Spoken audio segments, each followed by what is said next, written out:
અસહ્ય ગરમીના કારણે લોકોને પીવાના પાણીની સમસ્યા ઊભી થતી હોય છે।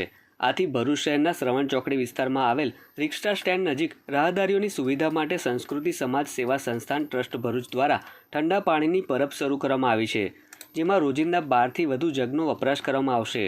પાણી માટે તરસ્યા લોકોને વલખા મારવા ન પડે તે માટે સેવાભાવી સંસ્થા દ્વારા ઠંડા પાણીની વ્યવસ્થા કરવામાં આવી છે। આ પ્રસંગે સંસ્કૃતિ ટ્રસ્ટના સ્થાપક હેમા પટેલ, પ્રકાશચંદ્ર પટેલ, પ્રમુખ ભાવના સાવલિયા, ઉપપ્રમુખ સવિતા રાણા, સેક્રેટરી અંજલિ ડોગરા, નંદેલાવ ગ્રામ પંચાયતના સરપંચ લક્ષ્મી ચૌહાણ, પૂર્વ સરપંચ રતિલાલ ચૌહાણ, ઉપસરપંચ પ્રકાશ મેકવાન સહિત મોટી સંખ્યામાં આમંત્રિતો ઉપસ્થિત રહ્યા હતા। આ તકે જાહેર જનતાને પાણીની પરબની સેવાનો લાભ લેવા ટ્રસ્ટ દ્વારા અપીલ કરવામાં આવી છે। સંસ્કૃતિ સમાજ સેવા સંસ્થાન ટ્રસ્ટ દ્વારા ઉનાળામાં દર વખતે આપણે પાણીની પરબ શરૂ કરીએ છીએ।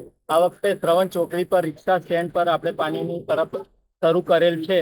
તો દરેક રાહગીરોને મારી નમ્ર વિનંતી છે કે આ પાણીનો લાભ લે અને પાણીનો બગાડ કરવો નહીં, સ્વચ્છતા જાળવવી અને બધા જ અહીંયાથી પાણીનો લાભ લે એવી મારી નમ્ર અરજ છે।